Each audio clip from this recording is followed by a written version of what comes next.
Hello, welcome to season 1, episode 1 of Learning from the Bad Girls. Apple, women in the Bible. Who comes to mind? Mrs. Eve Adam, I guess. I don't even know who started that story about apple, whether that tree was actually an apple tree. Well, let's talk about her. The enemy visited the garden, and we know the enemy is the father of all lies. Even when you put truth in him, it comes out as a lie. He knew the truth, but he came to Eve with a lie, and he asked the question, did God really say you shouldn't eat of anything of this garden? And unfortunately, Mrs. Eve Adam gave him his attention.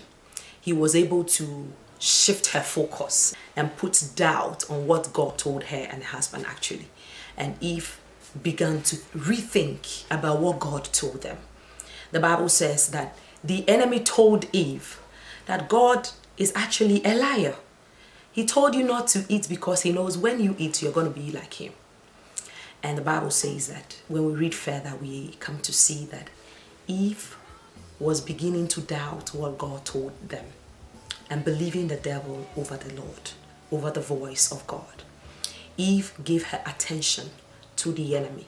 Bible says that she saw that the fruit was good for food.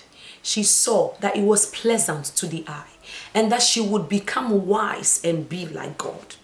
So in her quest to become like God, she disobeyed God, and the consequences was great. My little thing is that Bible says after she has taken and eaten, she gave to her husband who was next to her. And Mr. Adam, with no questioning, with no engagement of conversation, took and ate. And the Bible says that both of them were naked. Now the consequences of their disobedience has been revealed.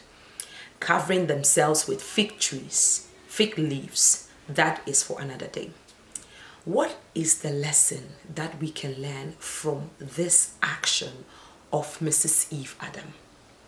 Listen, women of today, I want us to know that we are the gateway into our homes. If the enemy had gone through Adam, probably he would not have succeeded. But the enemy went through Eve. When we read the book of 1 Timothy, I think, Bible says that it was the woman that was deceived and she sinned. She became a sinner.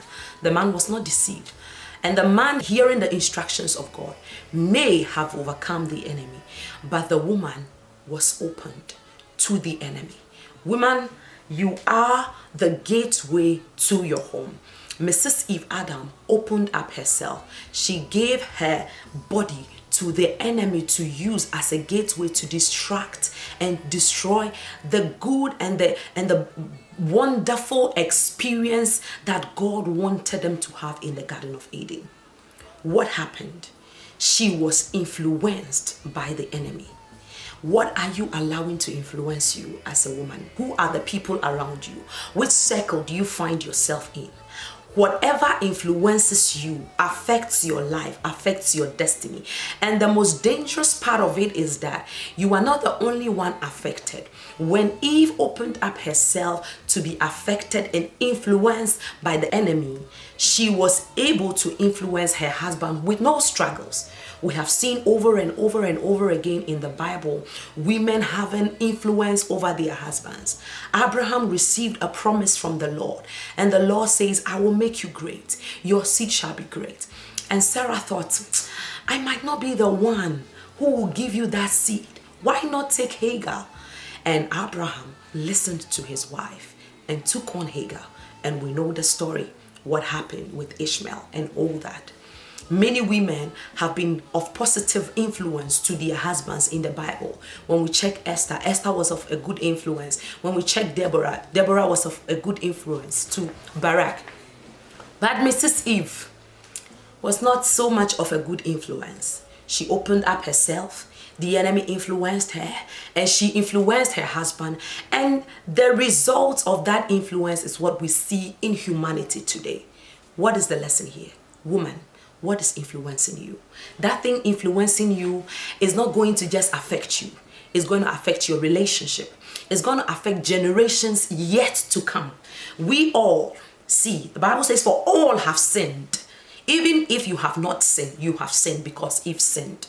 And we all came out of that. We all came out of Adam and Eve. So the influence under which you allow yourself to go as a woman has a greater impact on the people around you, has a greater impact on your marriage, has a greater impact on your children, has a greater impact on your generations yet to come. Allow the Spirit of God to influence you. Allow the Spirit of God to be your source of influence, to be your source of focus. Do not take the enemy's word over the Lord's word, because he is the father of all lies. When you put truth in him, it comes out as a lie. He can never tell the truth. That's why he came to Eve with a lie, and Eve believed the lie instead of the truth. What has God told you in your secret place? You come out of the secret place, situations seem to be different. Is the devil trying to make you believe that what God told you in the secret place is a lie? God said you can have everything except that one thing. The first lesson is you have to be very careful as a woman what is having influence on you, under whose influence are you, under whose leadership are you, under whose authority are you, under whose voice are you operating. Whatever you allow to influence you influences the people around you. It gives room to the enemy to enter into your home, to enter into your business, to enter into your destiny, which at the end of the day, if care is not taken and if mercy does not interrupt alongside, maybe you will be like Samson. Okay? All right. The next lesson we can learn from Mrs. Eve Adam is be content with what God gives you. God gave them everything in the garden. Just that one thing God told them to stay away from. That was that one thing that Eve desired. Who knows what God had in store for Adam and Eve? Nobody knows, because the story didn't end. Eve interrupted the story. Adam was God's friend. God could come at the sunset and have fellowship with them. But they lost that kind of fellowship after they had disobeyed God, deliberately decided to come together to disobey God. Be content with that which God has given you. God has given you boys and you are not content. You wish you had a baby girl. God has given you girls. You are not content. You wish you had a baby boy. God has given you a wonderful marriage. Children have not come yet. You wish you had children. And so you are desiring for something that you don't have. That one thing that you don't have, that is what you are desiring for. Be content. One of the lessons we can learn from Mrs. Eve Adam is contentment. For the Bible says, in that is great gain. When we take our eyes off all the good things that God has given us, and we tend to just look at that one thing that we feel we are lacking. Because actually they were not lacking anything.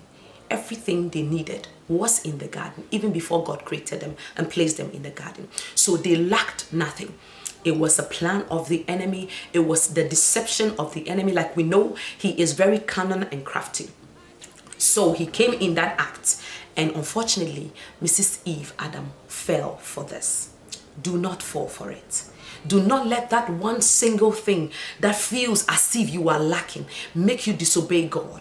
Do not let that one single thing that makes you feel as if you are not among, that makes you feel as if you cannot flow with the crowd. Do not let that single thing make you think that you cannot make it. You can. There are more lessons to learn from Miss Eve Adams. But today I'm talking about influence and I'm talking about contentment. Be careful what is influencing you, because you are not going to be the only victim. Your husband, your marriage, your children, your generation, your church, your community may be affected by what you allow to influence you. Number two, be content with such thing that God has given you. That one thing, even that you feel that you don't have, it's not a lack. God knows how to fill in your gap. God knows how to increase you. God knows how to bring you to unexpected end. Just trust his word. Trust the words that he told you in the secret place, and know that he is the only true God. He cannot lie. Has he said it? He will do it. Has he promised? It will surely come to pass. Okay? So be content and check the influence over your life.